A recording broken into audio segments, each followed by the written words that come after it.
Capítulo 38. A la misma hora en la que Iván despertaba sobresaltado de su pesadilla, Peter se encaramaba a una de las torres de iluminación situadas entre las pistas, a unos 200 metros de los edificios principales. Llevaba puesto un impermeable de color oscuro y suficiente ropa de abrigo como para pasar el día entero sin acusar frío. Además, llevaba un termo de té caliente y escondida en los calcetines una cajetilla de tabaco. Naturalmente no había nadie en el campamento que le prohibiera fumar, pero aquella era una vieja costumbre que le resultaba muy difícil de abandonar. No le importaba demasiado aquel trabajo. Le apetecía pasar ratos a solas y aquellas guardias aburridas era una excelente oportunidad para hacerlo. El fusil no le gustaba mucho. Tan pronto se instaló, lo dejó apoyado contra una esquina. Tampoco era demasiado bueno con él, aunque dada su edad, su pulso resultaba ser bastante mejor que el de muchos de los jóvenes. Le resultaba escuchar a Towser diciéndole que, si hubiera tenido 20 años menos, se lo habrían llevado con ellos a sus incursiones. Eso le hacía sentirse útil. Sacó un cigarro y lo encendió, dando 3 pequeñas y presurosas caladas. Era un ritual que amaba profundamente. El primer cigarrillo del día. Le hacía toser, claro que sí, pero le llenaba de una sensación de relajación tan reconfortante que ya no podía prescindir de ella. Expiró una buena bocanada de humo.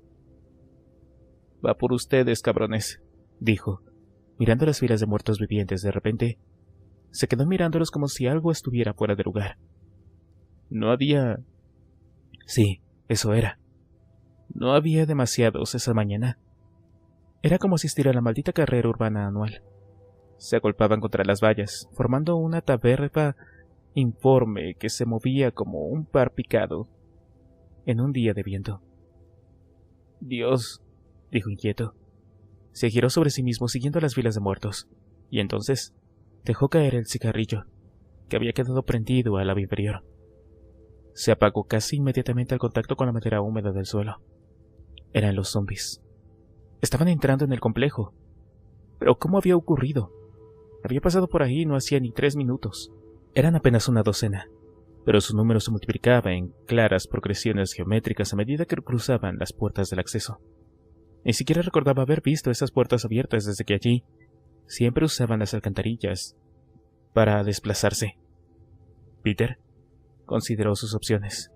Pensó en bajar, pero para cuando llegara allí, los muertos ya habrían llegado a la puerta principal.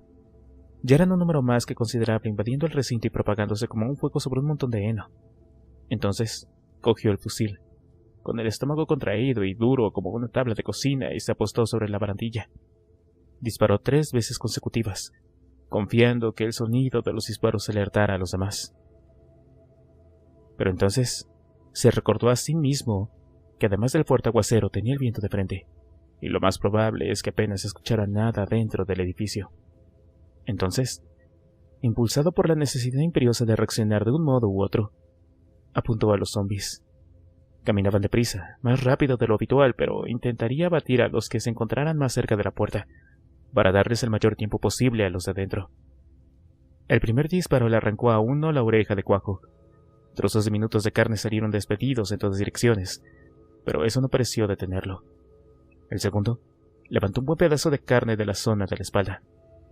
El desgarro quedó colgado como un filete a medio cortar, y el tercer disparo le pesó demasiado por encima y se estrelló contra la pared.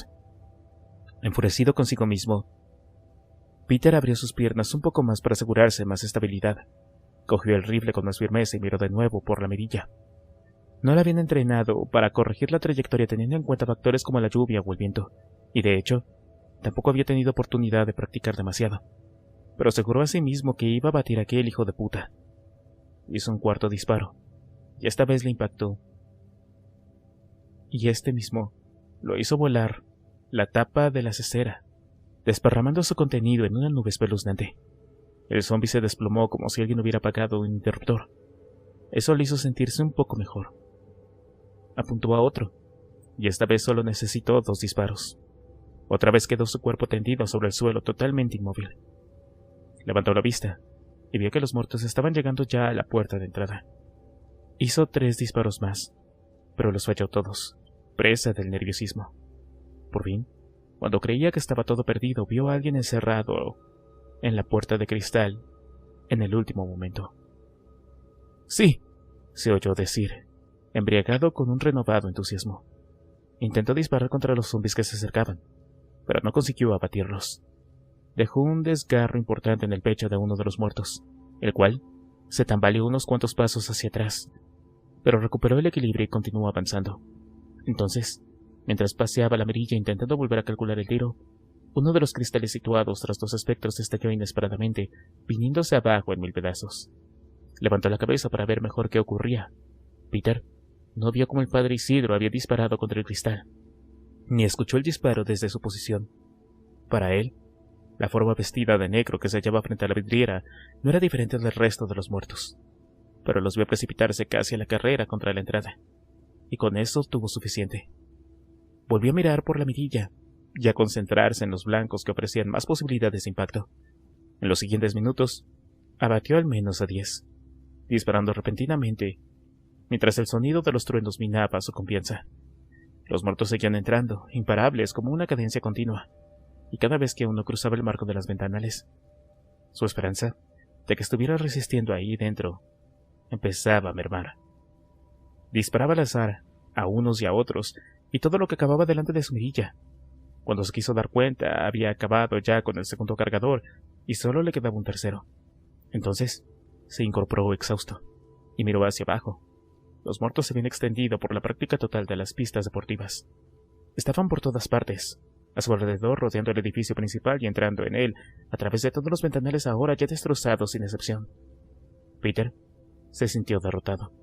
No había salido nadie del edificio, ni una sola persona. No quería pensar en lo que eso significaba. No quería imaginarse la carnicería horrible que podría estar sucediendo allá dentro. Apretó los puños y aulló, un grito desgarrador que emanaba a la desesperación que lo asediaba. Les gritó a los zombies allá abajo y gritó a los cielos turbulentos, con la cara roja y las venas de la frente henchidas. Por fin, sin darse tiempo a pensar en lo que hacía, agarró el fusil, se tapó la cabeza con el chubasquero y empezó a bajar de la torre con decisión. Los espectros no repararon en él hasta que estuvo ya sobre el suelo enlosado, pero Peter corrió tanto como fue capaz y pasó con facilidad por entre las filas de cadáveres. Cuando había avanzado apenas unos metros empezó a escuchar los disparos. El sonido de las ráfagas continuadas le inundó de una súbita alegría. Estaban luchando. El resplandor de los rifles iluminaba el interior de la recepción. Cuando estuvo más cerca, el número de espectros a su alrededor era mucho mayor. Sin embargo, el sonido de los disparos les atraía como una bombilla atrae a las polillas en la mitad de la noche. Todos miraban hacia allí y al reguero incesante de espectros que entraban en el recinto caminaban formando una columna gruesa que se dirigía hacia el edificio. Se detuvo girando sobre sí mismo para cubrir todos los ángulos, estudiando las reacciones de los zombies que estaban apenas a 3 metros a su alrededor. Ninguno de ellos parecía tener interés en la figura encapuchada que era él. El sonido de los disparos era simplemente demasiado fuerte. Acaparaba toda su atención, como una llamada imperiosa que tenía que atender. Contuvo la respiración mientras su mente barajaba sus opciones, y el cielo desgranaba un torrente de lluvia fría sobre su cabeza. En el interior Susana era tendida en la medida de las posibilidades que les brindaban las circunstancias, mientras José, Urigen y otros cuantos valientes abatían a los espectros apostados a ambos lados de la improvisada barricada. Susana recibió un vendaje comprensivo en la zona de la clavícula, gracias a un pequeño botiquín de primeros auxilios que habían localizado en las plantas superiores. Habían limpiado la zona lo mejor que habían podido, y el vendaje estaba funcionando bien, aunque las primeras capas se tiñeron de sangre rápidamente. Una mujer llamada Ángela mencionó algo de puntos de presión en las arterias principales para impedir el exceso de riego por la zona, y se dedicaba a ello con manos aparentemente expertas. ¡Cargador!, gritaba José de cuando en tanto, pero ya no se detenía ni siquiera para municionar. Alguien le pasaba un nuevo rifle completamente preparado y continuaba descargando. Su cabello estaba empapado como si acabara de salir de la ducha. Grandes manchas oscuras perfilaban sus axilas y la espalda. Entretanto, Moses y Aranda seguían concentrados con ojos atentos buscando al sacerdote entre los atacantes. Juan sabía que era importante conseguirlo vivo, pero no iba a arriesgar a nadie más del equipo, bajo ninguna circunstancia. Sostenía la pequeña pistola con ambas manos, preparado para vaciar el cargador directamente entre sus ojos, tan pronto lo tuviera delante. Y sin más, Moses gritó: ¡Allí! Y Aranda se volvió para verlo de pie sobre una pila de cuerpos abatidos, con el brazo estirado señalando algún punto del fondo de la sala. «¡Pásame el arma!», pidió Moses, sin dejar de mirar. Entonces, Un pequeño trozo de pared situado detrás de Moses del tamaño de una pelota de golf saltó por los aires. «¡Jesús le está disparando!», pensó Aranda. Pero Moses permaneció impasible sin apartar la mirada, con un dedo acusador extendido y la otra mano demandando el arma. Aranda le lanzó la pistola, y Moses la cogió sin mirarla. Se la llevó al frente, la sujetó con ambas manos e hizo 3 disparos rápidos. Juan miró al frente intentando discernir algo entre los rostros abominables de los espectros que seguían intentando llegar hasta ellos. Por fin, vio una figura correr en dirección al exterior. Vestía de negro y sus cabellos blancos subían y bajaban al unísono, como una alga podrida bajo el sol. Era la primera vez que tenía contacto visual directo con él, y repentinamente sintió una inusitada sensación de repulsa que le recorrió como un escalofrío. «¡Se escapa!», gritó Aranda. Moses siguió su trayectoria manteniendo la pistola en ángulo directo, y apretó el gatillo un par de veces más.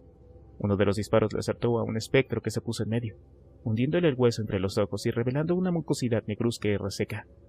La segunda bala se perdió sin alcanzar ningún objetivo. El padre Isidro cruzó a través del ventanal roto, pasando entre los espectros que pugnaban por entrar y salió al exterior. Moses gritó con los músculos del cuello hinchados como cables que fueran a romperse. Parecía a punto de saltar para salir en su persecución, pero Aranda sabía que eso continuaría en un suicidio garantizado. Así que se acercó a él, temiendo lo peor. Pero Moses no saltó, devolvió la pistola a Juan y avanzó por detrás de los tiradores, en dirección al almacén. Capítulo 39. En el exterior, Peter se debatía intentando decidir cómo podía llevar a cabo alguna acción que representara una diferencia en la contienda. Estaba sumido en esos pensamientos cuando de pronto vio una figura saliendo del edificio, pasando entre los muertos vivientes con ojos despavoridos. Animales. Era increíblemente delgado, como un resultado de un rostro en el cual tenía un aspecto cadavérico, pálido y anguloso, con grandes dientes perfectos asomando en su boca entreabierta. A la altura de la garganta le asomaba un alzacuellos manchado de sangre. Entonces se sobresaltó. Era él, el cura que habían estado buscando e intentando capturar. Se quedó petrificado intentando decidir qué hacer a continuación. Tuvo el irrefrenable deseo de encañonarlo y desparramar el contenido de su enfermiza cabeza por la pared. Pero sabía que existía la posibilidad de que fallara. ¿Y entonces qué? El cura llevaba una pistola en la mano. ¿Y si él no era tan mal tirador? Estaba entregado a esos pensamientos cuando el sacerdote giró bruscamente a la izquierda y comenzó a correr, pegado a la pared. Peter lo vio alejarse unos metros y se lanzó en su persecución buscando su oportunidad. El cura continuó su avance sin detenerse ni mirar atrás. Había zombies también por allí y estos empezaron a preocupar a Peter. Estaban alejados de la zona de los disparos y el ruido de estos no les atraían tanto. Algunas miradas vacías empezaban a fijarse en él, como intentando comprender si la figura encapuchada era uno de ellos o no. Por fin, tras recorrer un buen trecho, el padre Isidro encontró una puerta de cristal rota y se metió por ella, con la pistola por delante. Peter se sobresaltó. Era la enfermería y sabía demasiado bien que, al menos, tenía que haber allí 3 personas: Towser, Jaime y algún encargado de vigilar que estaban atendidos. Entonces, aceleró el paso. En recepción, un asfixiante sentimiento de impotencia se apoderaba de Moses. El odiado sacerdote había escapado impune y mientras tanto ellos apenas habían conseguido avanzar hacia la puerta. José le preocupaba también. Estaba lívido, sudaba copiosamente y pestañeaba sin tregua, sobrellevando el agotamiento que soportaban con estoicismo. Algunos de los que esperaban en las escaleras o los ya rellenados superiores habían bajado más colchones y hasta puertas que habían arrancado de sus goznes. Gracias a ellos el grupo se mantenía con cierta coherencia. Moses se acercó a Aranda, quien había cogido un fusil, y estaba haciendo lo posible por frenar los ataques de los zombies. Tuvo que golpearse varias veces en el hombro para atraer su atención. «Tienes que organizarlos, Juan». «¿Qué?», preguntó este, haciendo un gesto de no entender. Se acercó más a su oreja. «Tienes que organizar a los hombres, Juan. No aguantaremos mucho más. Hay que avanzar». Juan miró alrededor. Vio caras asustadas, vio manos temblorosas, vio disparos que daban en el techo o se perdían en el aire impregnando el sudor dulzón de la putrefacción. Vio ojos que visqueaban tras una máscara de terror contenida y vio que efectivamente era cuestión de tiempo para que los espectros acabaran mordiendo a alguien, y luego a alguien más, y si esos dos resultaban ser José o Urigen, que Dios se apiadara de sus almas. Aranda asintió. Le pasó el fusil con gesto marcial, contundente, y se fue hacia atrás, para hablar con unos y con otros. Se acercaba a sus oídos y les hablaba. Ahora señalando al exterior, ahora cerrando el puño. Cuando terminaba, una pequeña chispa de esperanza parecía empezar a brillar en los ojos de los que lo escuchaban. Mientras Aranda trazaba planes de reconquista, Peter se enfrentaba prudentemente a la boca oscura que era la entrada de la enfermería.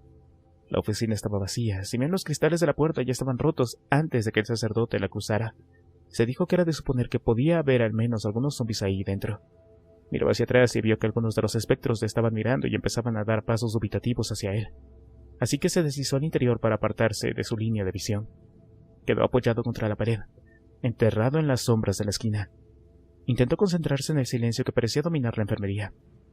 Buscaba algún ruido que le ayudara a descubrir qué estaba pasando.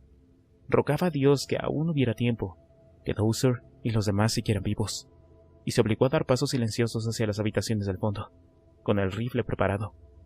Los zombies eran una cosa y un tipo armado con una pistola otra, pero el hecho de que pudieran encontrarse con ambos le inquietaba sobremanera. No se atrevió a llamarlos desde donde estaba por si alertaba a alguno de estos últimos.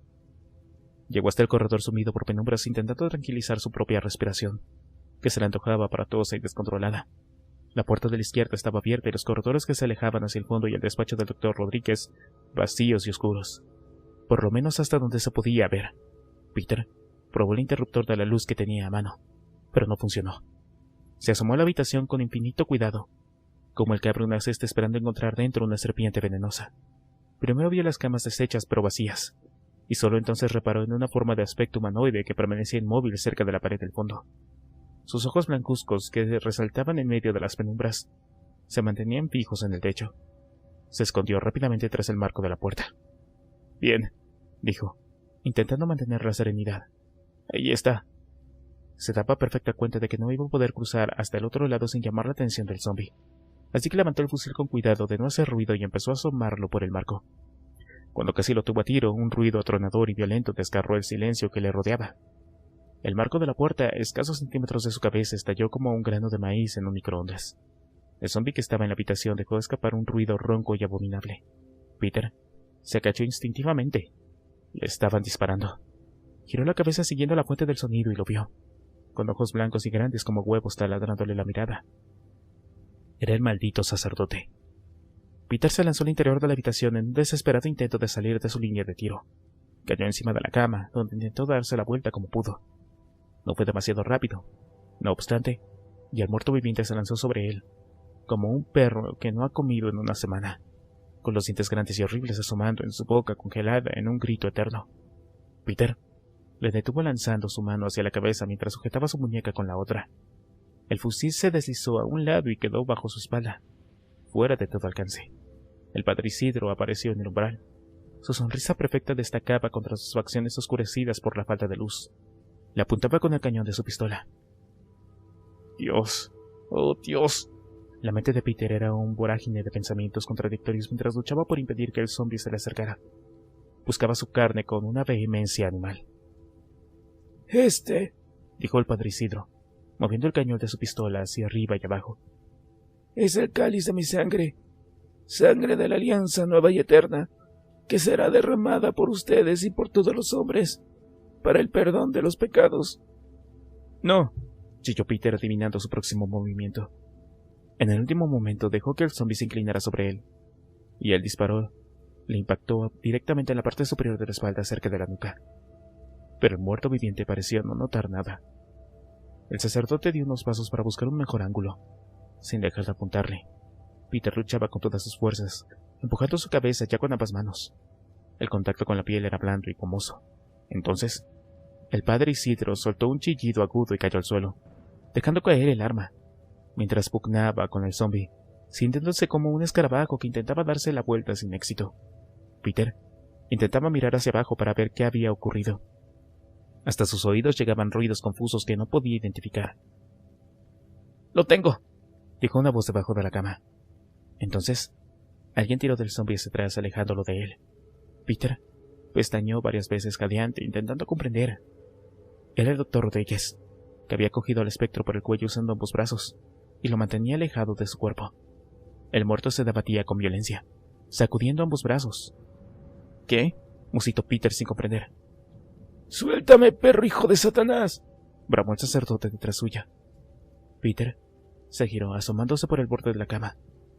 Allí estaba Dowser. Tenía al párroco debajo de su cuerpo y lo sujetaba con los brazos y sus manos grandes y fuertes. —¡Ayúdame con este! —pidió entonces al doctor. —¿Pero qué carajo? —decía Peter aún sin comprender. Su mente intentaba encajar las piezas del rompecabezas que se le había presentado cuando Carmen asomó por el otro extremo de la cama y por fin entendió. —¡Mierda! —exclamó. Tomó el fusil y se puso frente al doctor. —De acuerdo, lánzalo allí. El doctor empujó al zombi contra el fondo de la sala, y Peter le disparó antes de que pudiera incluso volverse. El impacto fue impecable. Su cabeza se redujo a un muñón anguloso y quedó tendido de espaldas en el suelo. En unos minutos tuvieron al párroco atado de pies y manos y descansaban todos los de la experiencia sufrida. Habían vuelto a subir a Jaime encima de la cama, pero Dowser había preferido quedarse de pie, apoyado contra el colchón. Aseguraba que sentía menos presión en el pecho. Mientras tanto, Peter, que había sido informado de los dos espectros que se habían perdido por el corredor hacía ya un rato, se mantenía alerta vigilando el umbral, con el fusil en la mano. —Perdona que no te ayudáramos antes, Pi —dijo Dowser—. Es que no sabíamos qué pasaba. —Sí, no hay problema —respondió Peter sonriendo—.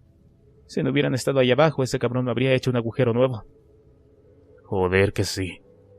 El párroco les miraba sin decir palabra. Carmen, que había estado estudiándolo en todo momento, tenía la piel de gallina. Había algo en su semblante sereno y sus ojos perversos que la olía francamente mal. El padre Isidro la miró. En sus pupilas bailaban los fuegos fautos de la locura. Capítulo 40. Los héroes de la jornada de aquel aciago y lluviosos días resultaron ser dos chicos jóvenes que habían llevado sus vidas de una forma bastante anónima dentro de la comunidad. Hacían sus tareas, pero por lo general preferían pasar su tiempo aislados, bien paseando por las pistas o recluidos en sus habitaciones. Mientras todos luchaban en recepción intentando expulsar a los zombies del edificio, ellos se preguntaron qué pasaría si el grupo de combate caía. Estarían atrapados como ratones en su madriguera. Aunque se encerraran tras alguna de las puertas, serían solo cuestión de tiempo para que acabaran venciendo ante los envites de los muertos vivientes. Buscando una ruta de escape alternativa, los chicos consiguieron encaramarse al alféizar de la ventana. Desde allí, se sirvieron de una gruesa cañería para subir hasta el pequeño tejado de dos aguas. Hubo más de un momento de tensión porque la lluvia caía abundante y hacía que las superficies fueran resbaladizas y peligrosas, pero pronto se encontraron arriba enfrentados a una espectacular vista de las instalaciones tristemente invadidas por los caminantes. Desde allá había varias rutas que tomar. Primero pensaron que podrían saltar de un módulo a otro hasta llegar al edificio de la enfermería. Habían hecho ciertas migas con Jaime, y desde luego sabían que Dowser estaba también allí, recuperándose de su costilla rota. Podrían al menos saber si estaban bien y a salvo. Pero entonces, el más joven de los dos, asomado por el borde de la cornisa, divisó la interminable fila de espectros que entraban por las puertas del carranqué y describía una hilera hacia la recepción. Era como una columna de hormigas que se agitaban afanosas y tercas en conseguir su objetivo. «Tengo una idea», dijo el chico a su amigo. En sus ojos brillaba la chispa de la genialidad.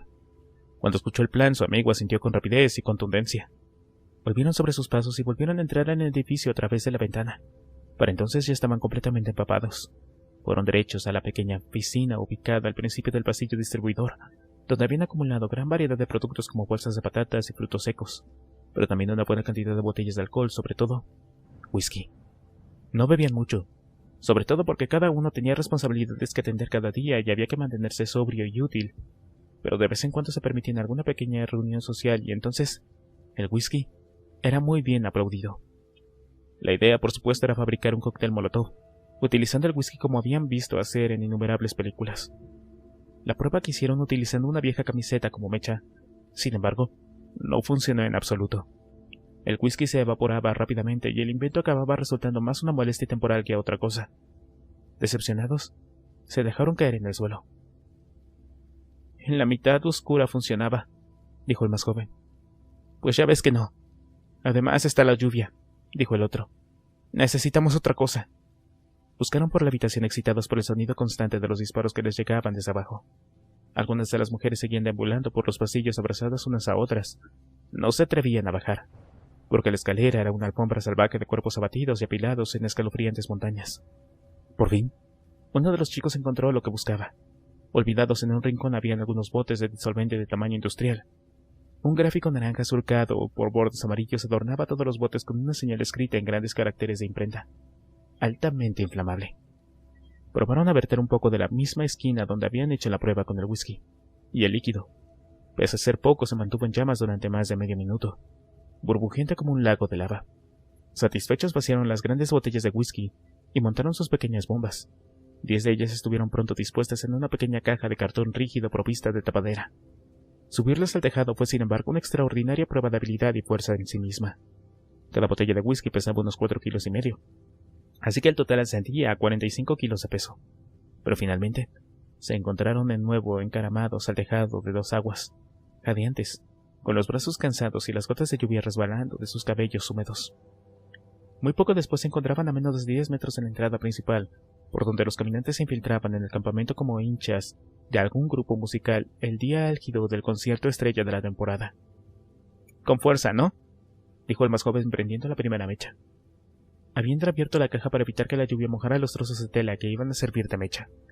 El chico tomó la botella, la sopesó en una mano, unos breves segundos, y la lanzó contra la puerta. La botella evolucionó por el aire describiendo una órbita elíptica e impactó justo donde la querían. Cayó entre los zombies que cruzaban bajo la verja de hierro y se inflamó con un ruido fabuloso crepitante. Los espectros que fueron alcanzados se convirtieron en teas humanas, bolas de fuego que rápidamente perdieron el sentido de la orientación y quedaron inmóviles, impidiendo el paso a los que iban detrás. Corpúsculos incendiados caían de la masa incandescente que eran sus cuerpos. El suelo era un infierno llameante cuyas lenguas de fuego lamían las ropas de los zombies que pasaban alrededor. Los chicos aullaron de contentos, sorprendidos por el inesperado éxito de su plan. Daban saltos sobre sus pies y levantaban los brazos, henchidos de euforia. Cogieron un par de botellas más y las lanzaron contra la puerta. De nuevo los lanzamientos se produjeron con un acierto enorme, y la entrada de la ciudad deportiva se convirtió en un fulguroso horno humeante. Los espectros que habían ardido primero empezaban a caer al suelo, incapaces ya de mantenerse en pie. Su carne podrida envuelta en las ropas les eran propias, ardían con una facilidad fascinante. Los que venían detrás se contagiaron con rapidez. Pese a la lluvia, bien era un espectro que se giraba con un brazo envuelto en llamas o una lengua de fuego que se abría paso por el suelo a medida que el disolvente se extendía y prendía los bajos de los zombies aglomerados en la entrada. En cuestión de medio minuto, se había declarado una hoguera que proporcionaba considerables y bastantes bajas. Tiraron todavía 3 botellas más, para asegurarse de que la lluvia no mermara el efecto del fuego. El líquido del disolvente se propagó codicioso. Un total de 13 litros adicionales de disolvente en llamas desparramándose por la tercera acera prendieron en todo cuanto tocaron, bloqueando efectivamente la entrada del recinto, al menos por un buen rato. Y mientras los chicos celebraban su iniciativa en el tejado, soltando lapidarias y elocuentes frases extraídas directamente de discursos de la industria del cine americano, quiso el Señor en los cielos darle su respiro aún mayor, porque de repente dejó de llover, y el fuego redobló su intensidad. Capítulo 41. La contundente maniobra estratégica de los 2 jóvenes tuvo inmediatas repercusiones en la recepción. Aguantando la respiración, todos fueron conscientes de que el número de atacantes estaba mermando en cuestión de segundos. 4 disparos más tarde, los tiradores se quedaron mirando, atónitos, a un único zombi traspasando el marco del ventanal roto, cuya pierna completamente ennegrecida humeaba débilmente. José apuntó entre los ojos y disparó. De repente, tras el eco ominoso del disparo rebotando por los altos techos de la recepción, se produjo el silencio. Aún quedaban zombis vagando por el exterior, repartidos por toda la instalación. Muchos, de hecho, pero parecían caminar erráticos y no habían reparado en ello. La hilera interminable había terminado. Lo habían conseguido. Todos al unísono. Los supervivientes se lanzaron a una ovación de profundo júbilo que sabía a victoria. Un clamoroso estruendo donde todos se entregaban a dar gritos de entusiasmo, levantar los brazos en señal de triunfo y abrazarse unos a otros con los ojos anegados en lágrimas, pero con radiantes sonrisas en sus rostros agradecidos. José soltó el fusil, dejándolo colgar, bamboleante de la cinta de cuero que lo mantenía sujeto al hombro. Echó la cabeza hacia atrás y dejó que una sonrisa le floreciera en los labios. Extendió las manos hacia adelante. Le dolían todos los huesos de la mano, el antebrazo y los hombros. Cada pequeño músculo gimoteaba suplicando una pausa. Incluso mantenerlos ligeramente levantados le provocaba un dolor vivo y persistente.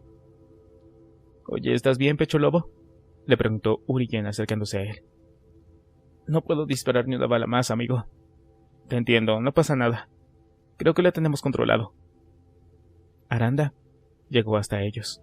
Aunque la expresión de su rostro había perdido la gravedad de hacía unos minutos, todavía una sombra cruzaba su mirada. «No podemos relajarnos. La enfermería. Dozer y el doctor». «Dios», exclamó Urigen. «Ese cura está por aquí. Él disparó a Susana». «De acuerdo», exclamó Urigen, municionando el fusil mientras hablaba. De acuerdo. Vamos». «Espera», pidió Aranda. Entonces, levantó los brazos y pidió la atención del resto del grupo.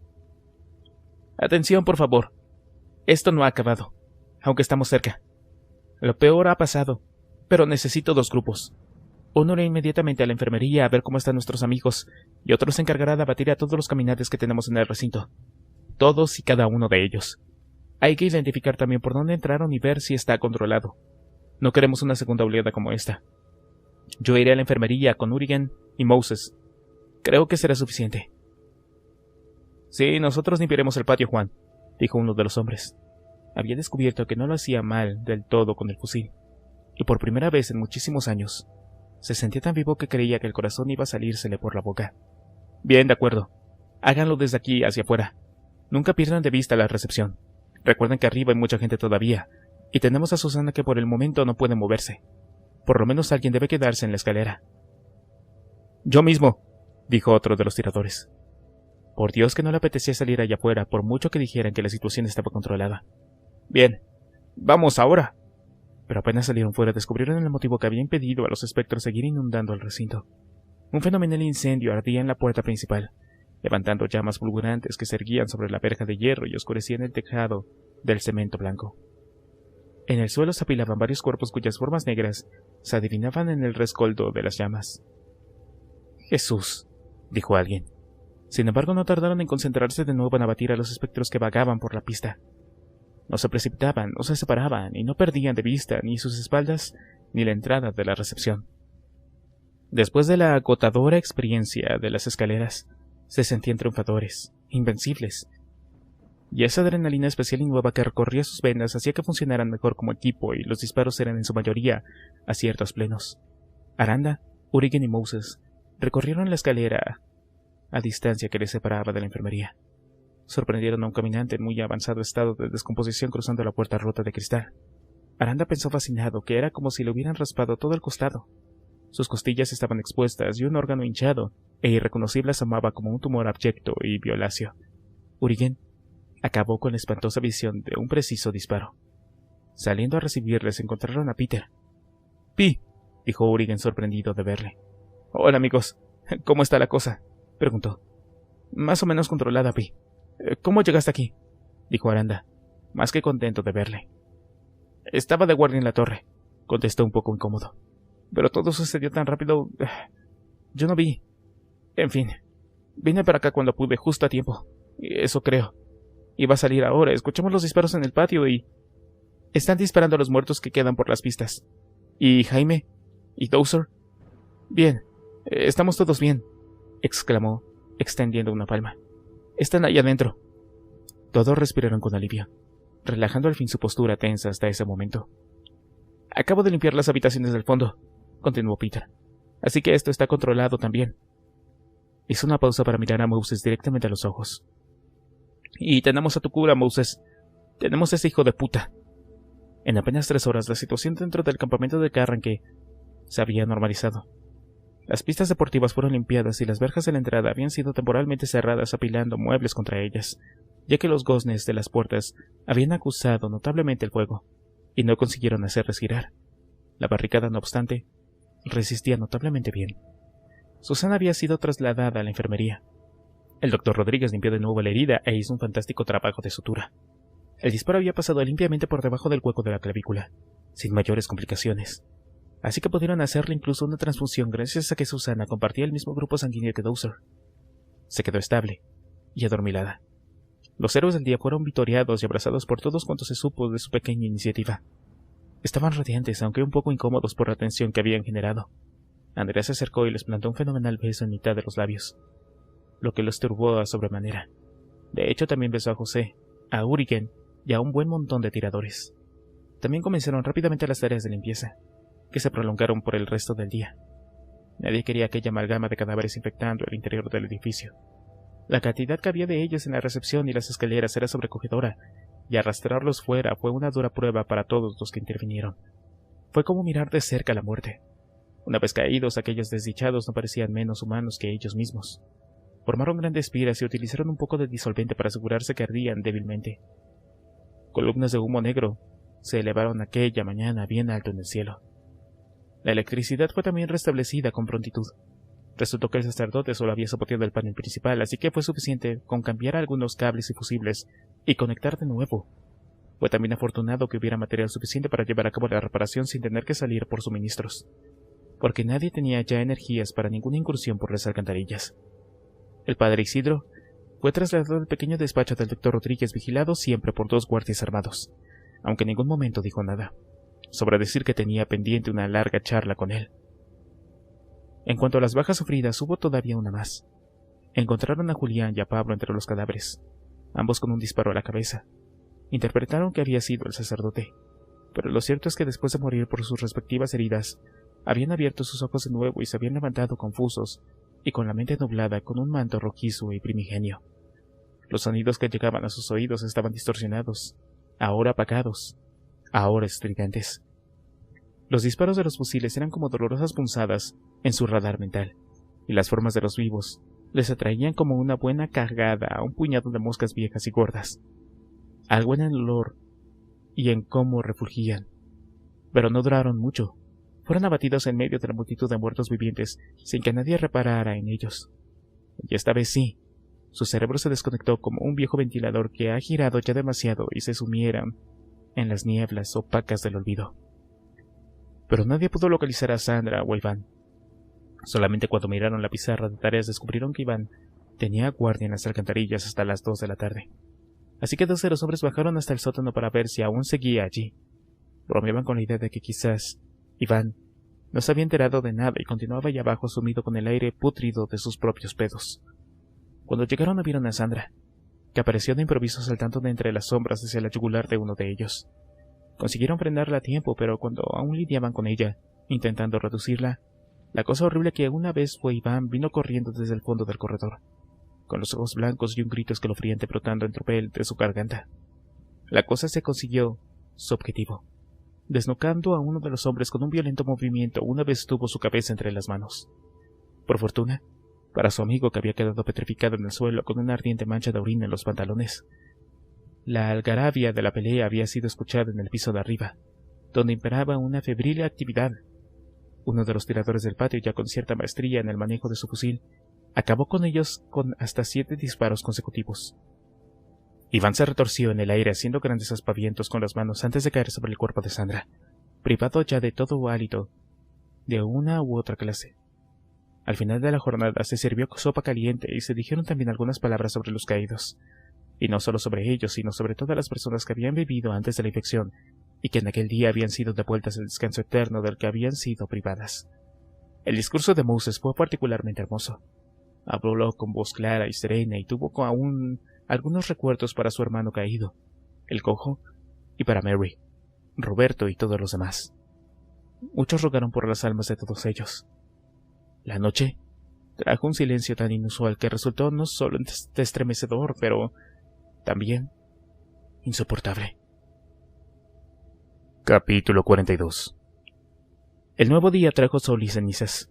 Una ligera brisa hacía corretear los restos aún humeantes de las piras de cadáveres que habían quemado el día anterior. Y Aranda, asomado a uno de los balcones, pensó en el holocausto nazi, y si el indescriptible horror que habían pasado ellos se pudo parecer en algo al que padecieron todos aquellos judíos y polacos de la Segunda Guerra Mundial, se les ocurrió que no, que aquello todo, que ser incluso peor, debían de poder sobreponerse. Sobre las 9:30, Moses y Aranda entraron en el despacho del doctor, quien ya se encontraba allí. El padre Isidro les recibió con una mirada sombría y una extraña expresión de desdén en su rostro cadavérico y demacrado. «Buenos días, doctor», saludó Aranda. «Hola, Juan. Hola, Moses. ¿Ya dijo algo?» «Está tan callado como una pared». Aranda asintió, tomó una silla y se sentó delante del prisionero. Sin embargo, no dijo nada inmediatamente. Se tomó su tiempo para estudiarlo, para mirar su sotana raída y manchada con lo que parecían ser restos de sangre y tierra. Su cara estaba también tiznada y sus cabellos ralos y sucios, dándoles un aspecto apelmazado. Un mechón blanco estaba pegado a su frente. «¿Cómo se llama usted?», preguntó Aranda al fin. No hubo respuesta. «Es usted un asesino», continuó Aranda. «Ha hecho más daño que esos muertos vivientes suyos». El padre Isidro sonrió. «¿Cómo lo hace?». No hubo respuesta. «Los muertos no lo atacan. ¿Por qué?». El padre Isidro rumió sus palabras, aumentando paulatinamente su sonrisa. Una fila de dientes perfectos asomó tras sus delgados labios. «Porque yo soy un hombre justo», dijo al fin. «¿Y qué quiere decir eso?». El padre Isidro miró hacia algún punto indeterminado del techo y recitó despacio. «Te damos gracias, Señor Dios Todopoderoso, el que eres y que has de venir, porque has tomado tu gran poder y has reinado. Las naciones se airaron y tu ira ha de venir. El tiempo de juzgar a los muertos, de dar el galardón a tus siervos, los profetas, y a los santos y a los que temen tu nombre, a los pequeños y a los grandes, y de destruir a los que destruyen la tierra». Aranda se recostó hacia atrás, soltando una exhalación. «¿Es eso lo que cree? ¿Que estamos ante el apocalipsis como la cuenta de la Biblia?». «Inconsciente. Todavía lo duda», dijo mirándole súbitamente a los ojos. «Pero no me extraña. La Biblia ya nos habla de ello. Los hombres que no fueron muertos con estas plagas, ni aun así se arrepintieron de las obras de sus manos, ni dejaron de adorar a los demonios. No se arrepintieron de sus homicidios, ni de sus hechicerías, ni de su fornicación, ni de sus robos». «Basta de eso», explotó Aranda. «Aquí el único homicida es usted». «¿Te atreves a juzgarme? Tú que oyes el juicio divino escondiéndote con estos hombres y mujeres». Soltó una risa estridente y aguda que provocó una mueca de repulsión en el rostro de Juan. «Es inaudito», dijo el doctor, que había estado escuchando la conversación con una ceja levantada. El padre Isidro se volvió hacia él iracundo. «No os dejen llamar maestro», dijo siseante, «porque un solo maestro tienen, y todos son hermanos. Tampoco deben de hacerse llamar doctor, porque para ustedes Cristo es el doctor único». «Los títulos son palabras», dijo Rodríguez. «Las palabras no importan, sino la que le respaldan. Yo soy médico, curo a la gente. ¿Tiene algún problema con eso?». Aranda retomó el hilo de la conversación. «¿Cómo se llama usted?». «Yo soy Abadón, el guardián del pozo». «Una mierda. ¿Cómo se llama usted?». «Yo soy Malak Hamabet». El doctor Rodríguez soltó un pequeño gruñido. «Malak Hamabet es hebreo», explicó. «Significa rey de la muerte o ángel de la muerte». «Vaya que es usted muy ocurrente», dijo Aranda. «¿Por qué los muertos no lo atacan?». «Porque soy un hombre justo». ¿Deben los hombres justos asesinar a los impios? «Por Dios, padre, ¿qué le pasó?». Los rasgos del rostro del padre Isidro se endurecieron a medida que sus ojos se velaban por una ira apenas contenida. «Dios vino a mí. Él me llamó a su lado. Yo lo vi allí en su gloria, rodeado de la inmaculada luz de la salvación eterna. Y me dijo que no era mi momento, que regresare, que tenía planes para mí, y que Él me perdonaba.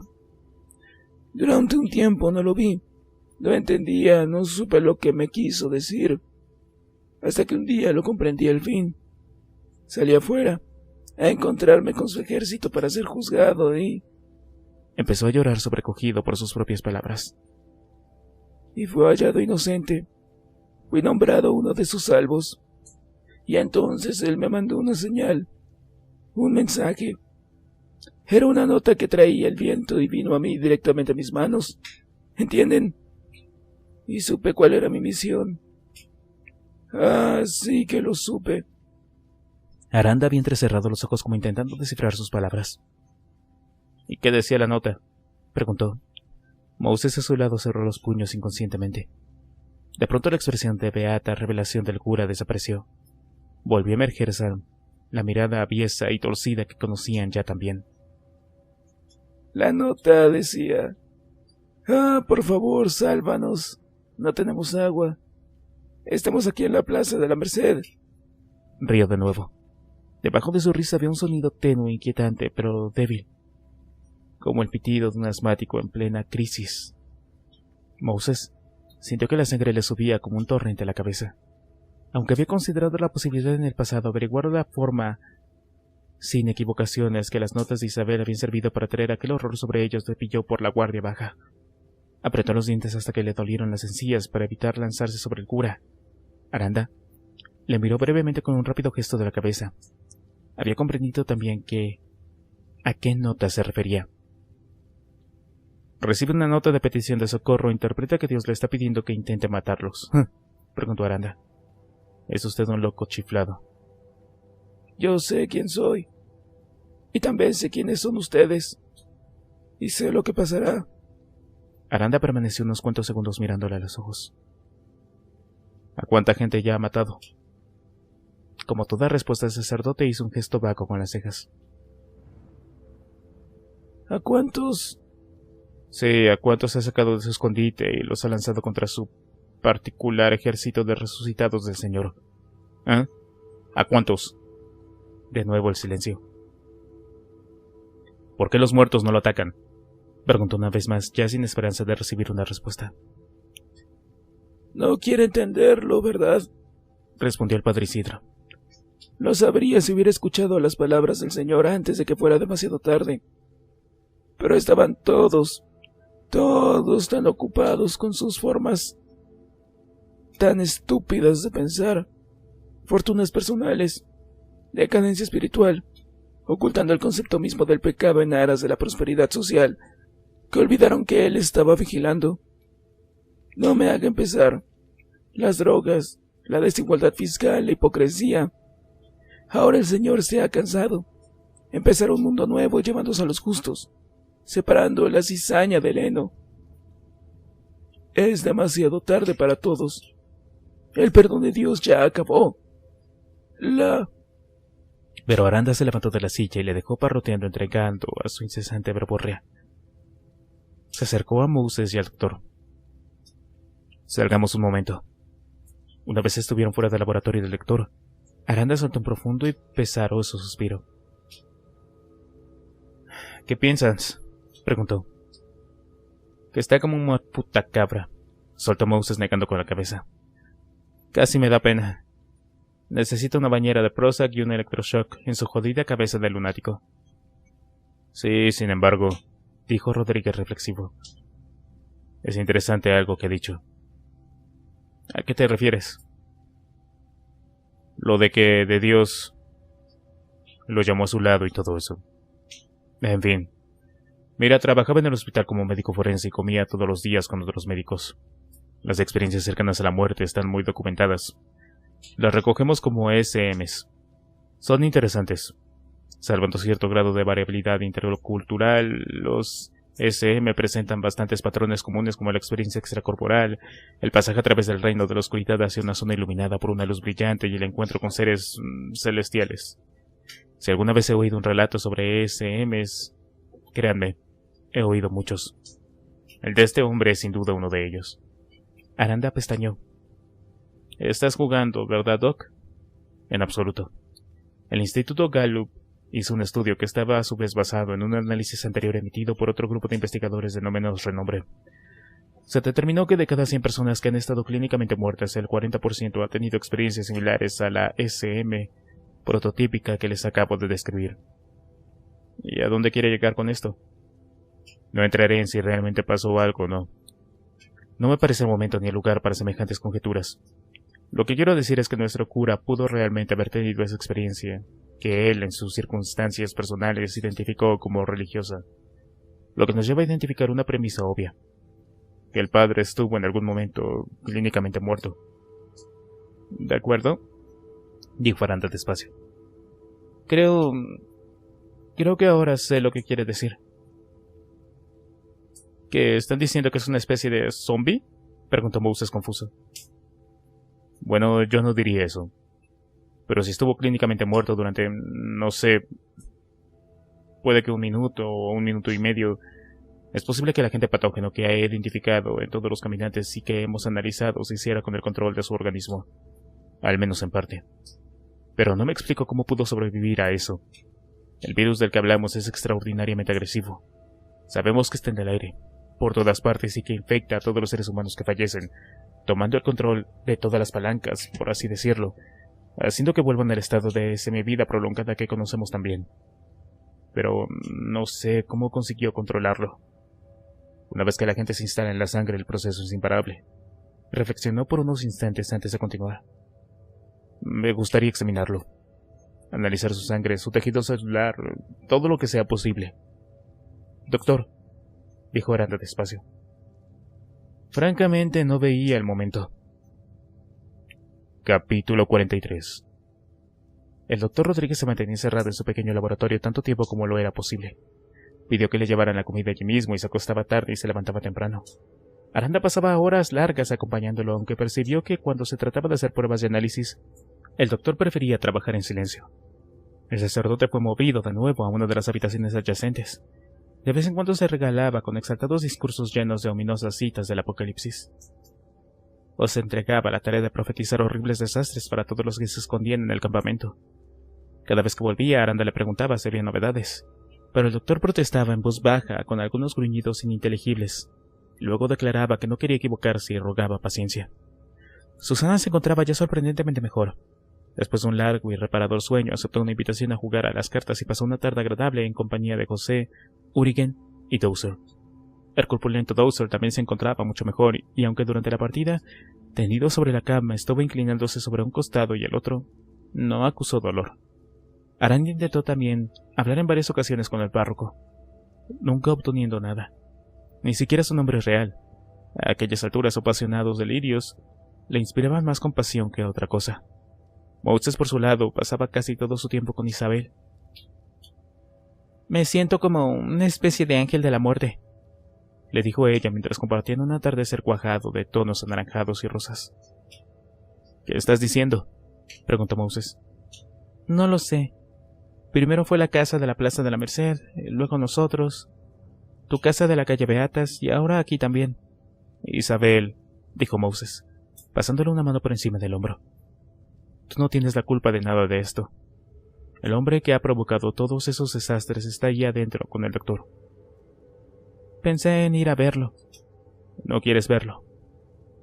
No quieras verlo. Es un pobre hombre demente que ha perdido el juicio.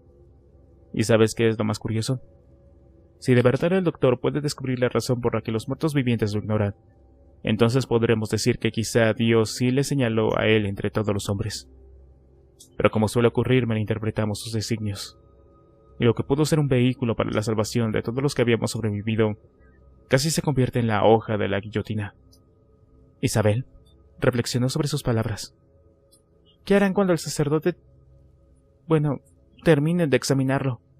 Encerrarlo, como a cualquier criminal.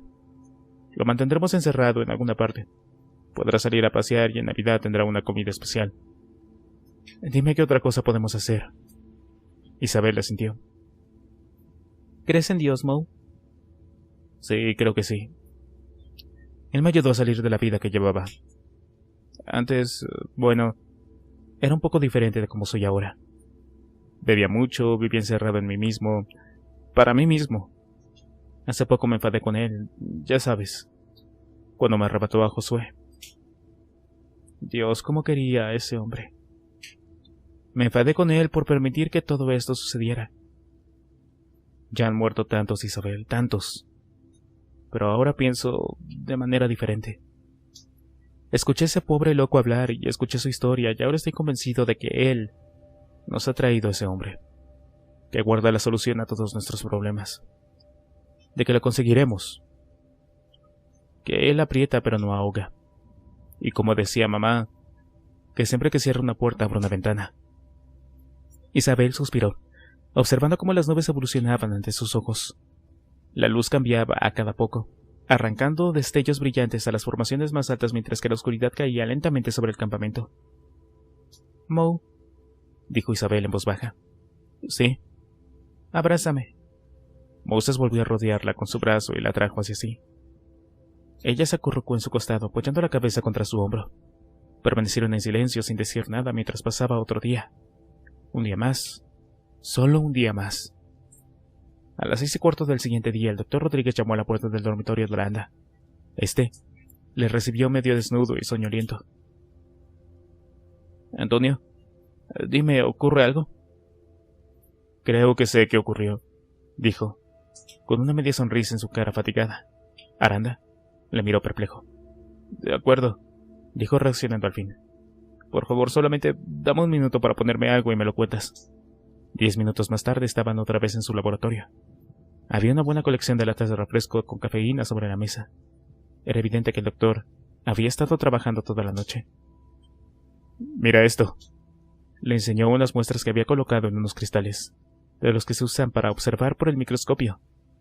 Los colocó en la pletina y le invitó a mirar con un gesto en la mano. «¿Y qué estoy viendo?», preguntó Aranda tras inclinarse y echar un vistazo en el ocular. Lo siento. Bien, mira, son trazas encontradas en la sangre de nuestro cura. Naturalmente, antes de nada, decir que sí, indiscutiblemente el hombre está infectado hasta los huesos del mismo agente patógeno que puede encontrarse en cualquiera de nuestros zombies, con una sutil diferencia. Pero a esto iremos luego». «Sí, lo imaginaba», dijo Aranda, echando otro vistazo al microscopio. Vio unos corpúsculos redondos, moviéndose perezosamente circundados por unos puntos negros que se agitaban nerviosamente. «Claro», dijo el doctor, «pero encontré algo más. Había indicios de una antigua enfermedad conocida como síndrome de Guillain-Barré. Es una enfermedad muy seria, Juan. Una clase de neuropatía aguda y autoinmune que infecta el sistema nervioso, tanto el periférico como el central. Se cree que ocurre como resultado de un proceso infeccioso agudo en donde hay un descontrol del sistema inmune. Pero bueno, eso no viene al caso. Lo importante aquí es que es una enfermedad severa que nunca se pasa por alto. Empieza como una parálisis ascendente con pérdida de fuerza en los miembros inferiores y posteriormente se extiende a los miembros superiores, alcanzando cuello y cara, con la consecuente pérdida de los reflejos tediosos y profundos. ¿Esa enfermedad tenía el sacerdote? La tuvo, al menos. Aquí viene lo interesante. Es obvio que nuestro cura debió ser atendido, me refiero a ayuda hospitalaria, o habría acabado muerto. De eso no hay ningún tipo de duda. Pues bien, el tratamiento recomendado para los enfermos de Guillain-Barré es la plasmaféresis. El doctor le miró con una radiante sonrisa. «Doctor, no sé muy bien de... sí, perdón. La plasmaféresis... Bien, es un procedimiento mediante el cual, a través de una máquina separadora celular, se produce la extracción de plasma global. ¿Comprendes? Cambiar la sangre, ¿es una diálisis? En absoluto. Extracción de plasma global, dijo, poniendo mucho énfasis en la última palabra.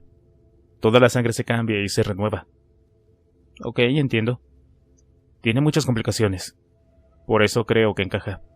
Desde hipotensión a parestesia o gingivorragia. Estoy hablando de paros cardíacos, Juan. Paros cardíacos, repitió Aranda. ¿Eso pudo provocar su estado de clínicamente muerto? Desde luego que sí. Y en ese tiempo es posible que el agente patógeno que hemos identificado empezara a invadirlo y a actuar. Y puede que después de que él se recuperara, de que lo trajeran de vuelta, los procesos de plasmaféresis se reanudaron en poco tiempo. Al fin y al cabo, era eso, o arriesgarse a su enfermedad y que acabara matándolo. Ok, te sigo, dijo Aranda, vivamente interesado. Verás, dijo el doctor parándose de punta, con la lengua por el labio inferior. Intentaba encontrar una forma sencilla de explicar a Aranda su teoría. El problema de los antivirales es que atacan a la gente. Una vez leí que en una entrevista a Carlos Monfil, un investigador de la Universidad de California, él postulaba que los antivirales son ratoneras, que es preferible dejar que el sistema de cada persona controle el virus, y cuando eso sucede ya no tenemos que preocuparnos por saber dónde se encuentra este virus, porque el sistema inmunológico lo localiza y acaba con él. Los medicamentos no tienen esa capacidad, pues funcionan contra un solo tipo de virus, tal como es y se comportan en el momento de utilizarlos. Eso es lo que creo que pasó en el caso de nuestro sacerdote, que la plasmaféresis dio un respiro a su sistema inmunológico, que pudo reaccionar a tiempo y controlar la infección. Aranda se dejó caer a una silla cercana. ¿Pero eso explica por qué los muertos lo ignoran, Antonio? No tengo equipo suficiente para hacer las pruebas requeridas, pero desde luego, entre otras cosas, esa puede ser una de las causas. La transpiración constituye un proceso natural para eliminar las toxinas del organismo, y es un hecho que ciertas enfermedades como la diabetes y algunas otras relacionadas con problemas del hígado provocan olores característicos. Es posible que los zombies identifiquen eso de alguna manera, como pasa con las feromonas, auténticos pasaportes del mundo de los insectos. Sí, he leído sobre eso, dijo, paseando la mirada por la mesa de análisis. Tenía una sola pregunta dando vueltas en la cabeza, pero casi le daba miedo formularla. De acuerdo. Lo que quiero saber es, ¿se puede utilizar la sangre del sacerdote para conseguir o reproducir los efectos de su inmunidad frente a los zombies? Esta es la sutil diferencia de la que hablaba del principio. Verás, sería imposible hacer una vacuna con los medios que dispongo. Esos virus se aíslan en un laboratorio y se las manipula borrándoles su ADN. La función que tienen para implementarlas es una nueva, la de destruir a los virus en su mismo género. Se les dota de una sustancia química que usan como arma letal contra sus ex compañeros virus, y hacen más cosas, como insertar límites de réplicas para evitar una superpoblación. Todo eso se realiza con costosos equipos y grandes equipos humanos, pero también podemos hacerlo a la vieja usanza. ¿Y cómo es eso? Es la historia de las vacunas, continuó el doctor. Cogió otra silla y se sentó frente a él. Verás, en China los pacientes que sufrían tipos leves de viruela les arrancaban sus pústulas secas para molerlas y conseguir un polvo que luego se introducía por la nariz para conseguir inmunizarse. Los turcos ya hacían eso en el año 1700. Se inoculaban con fluidos tomados de casos leves de enfermedades contagiosas y vaya que sí funcionaba. La buena noticia es que nosotros ya tenemos ese caso leve de zombificación o como quieras llamarlo. Nuestra cura. Sí, nuestra cura, repitió el doctor con una sonrisa. El agente patógeno que descubrimos está latente, vivo, activo, pero controlado por su sistema inmunológico. Se replica e instala en sus células continuamente, pero su sistema las destruye con una rapidez pasmosa. Esto generalmente acabaría con cualquier sistema rápidamente, pero a su vez el virus actúa como esas células madre de las que hablamos aquella vez. ¿Recuerdas? Sí. Es lo que hace que esas cosas sigan moviéndose y viviendo incluso con sus órganos vitales destrozados. Eso es. Así que el sistema se replica constantemente y se mantiene estable. Es más, sospecho que el agente patógeno podría estar alargando de alguna forma la vida de ese hombre.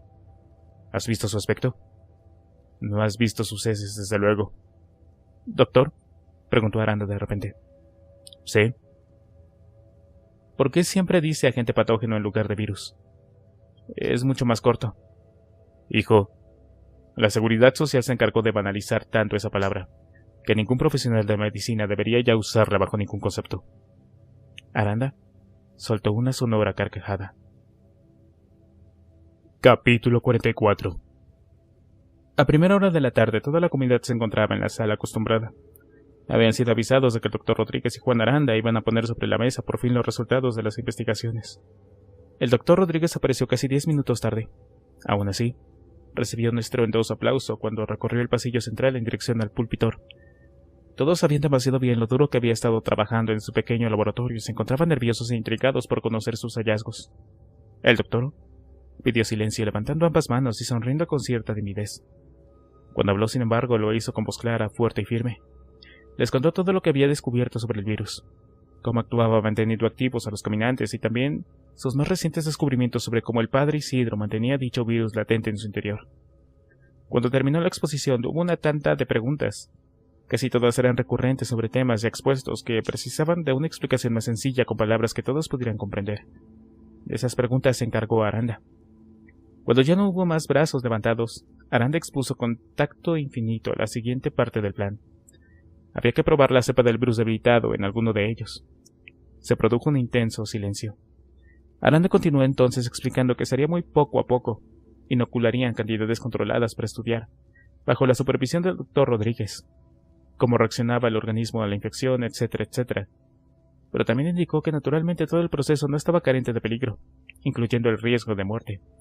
Por último, se apresuró a anunciar que no estaban buscando un voluntario. Eso despertó un murmullo en la sala. Con una sonrisa comunicó que ya tenían a alguien dispuesto a probar la cepa. «Sí, voy a ser yo», dijo. Un nuevo rumor recorrió la sala y no faltó quien se puso de pie con ambas manos ahogando una exclamación de horror en la boca. Alguien chilló una rotunda negativa. El experimento y su airada protesta se le unieron varios vítores de diversos puntos de la sala. Pero Aranda cortó de raíz las diferentes reacciones continuando hablando. «Sé lo que piensan, y se los agradezco. Pero no quería provocar un debate interminable sobre si se debe hacer o luego sobre quién debe hacerlo. Es mi prerrogativa. Cuando les he dicho que soy voluntario, no era ninguna falacia. El doctor ya me ha inoculado la primera dosis de la cepa hace horas». Miró su reloj de muñeca, con un modelo simple de Casio digital. Bueno, más exactamente, 90 minutos. Una exclamación de asombro se levantó entre los oyentes. Los que estaban de pie se dejaron caer en sus asientos como si les hubieran empujado.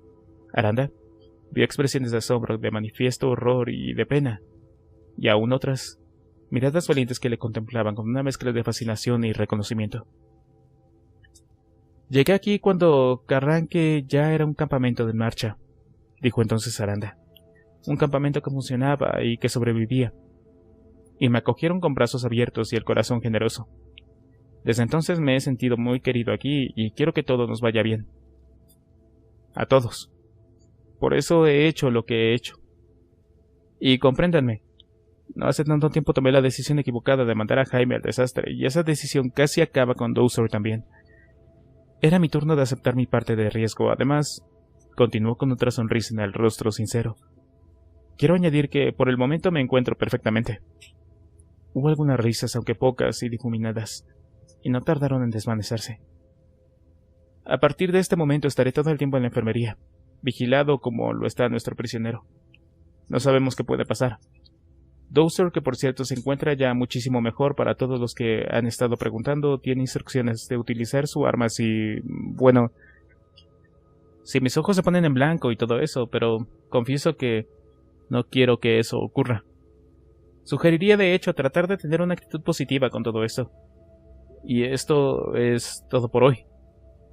Bueno, Carmen y el doctor Rodríguez les mantendrán informados de los procesos y el progreso de este experimento.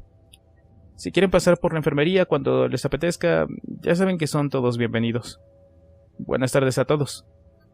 La mayoría de los asistentes se quedaron plantados en sus asientos, comentando la impactante noticia entre ellos. Muchos se acercaron a Aranda y al doctor llenos de preguntas y palabras de ánimo, preocupación y apoyo. Aranda les tranquilizó haciendo bromas y en general, intentando quitarle importancia al hecho de que un virus desconocido y letal causante de la mayor pandemia conocida por la humanidad en toda su larga historia corría por sus venas. Al día siguiente Aranda pasó su reconocimiento médico completo con nota. Las muestras de orina, heces y sangre indicaban una evolución positiva de la hipótesis de actuación que habían trazado el doctor.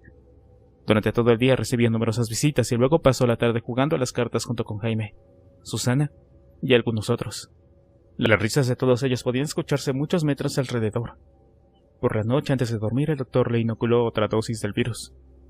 El padre Isidro fue trasladado al campamento falso ubicado al otro extremo de la ciudad deportiva.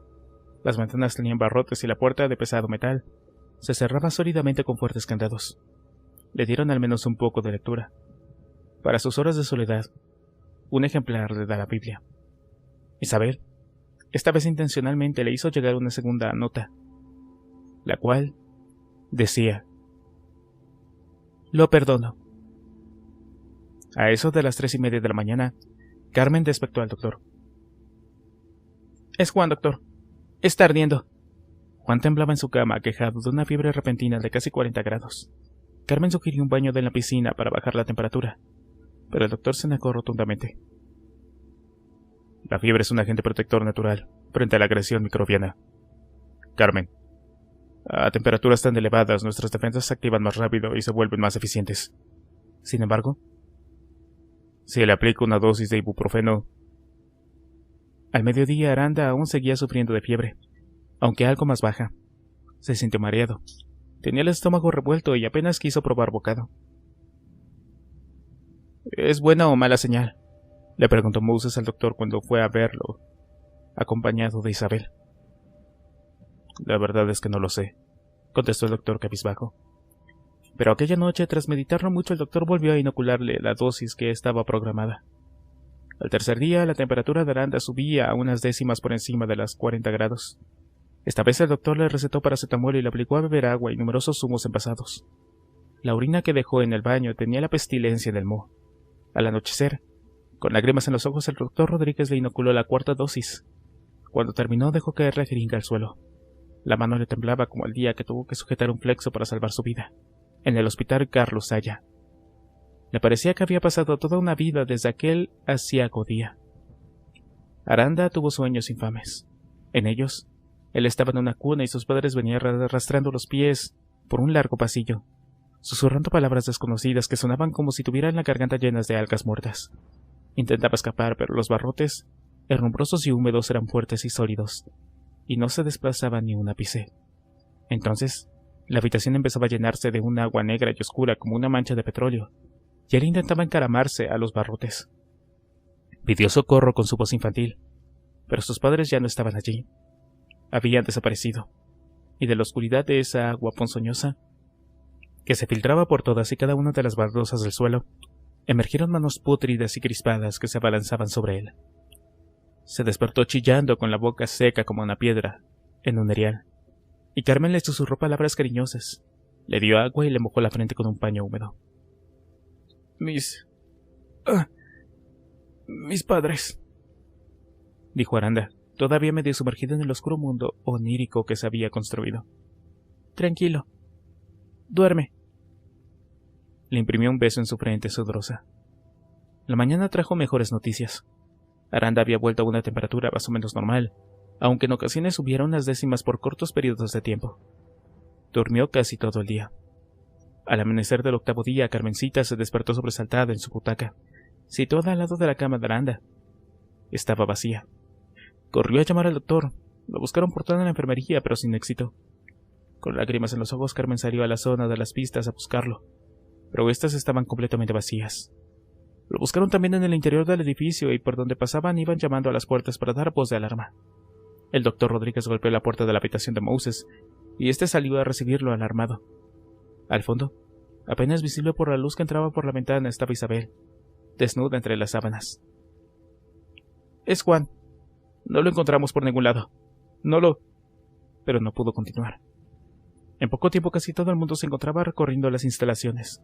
José, vestido únicamente con unos viejos calzoncillos y un fusil, acompañaba a Moses por los corredores del edificio. Tampoco pudieron encontrarlo en la piscina, ni en la cocina o en la cafetería. Fue finalmente José quien lo vio primero. Se sentó en el suelo incapaz de sostenerse de pie. Por sus mejillas resbalaron dos cálidas lágrimas. Allí, dijo, señalando la alambrada. Moses miró en la dirección que éste señalaba. Su corazón latía con fuerza.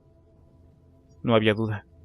Aranda había usado las alcantarillas, como lo hizo la primera vez que llegó a Carranque, para salir al exterior. Estaba allá afuera, el primero de muchos, apoyado contra la reja del recinto, completamente desnudo y sonriendo con la alegre inocencia de un niño. Los zombies se arremolinaban a su alrededor, pero ninguno de ellos parecía reparar en que él estaba ahí mismo. Fin.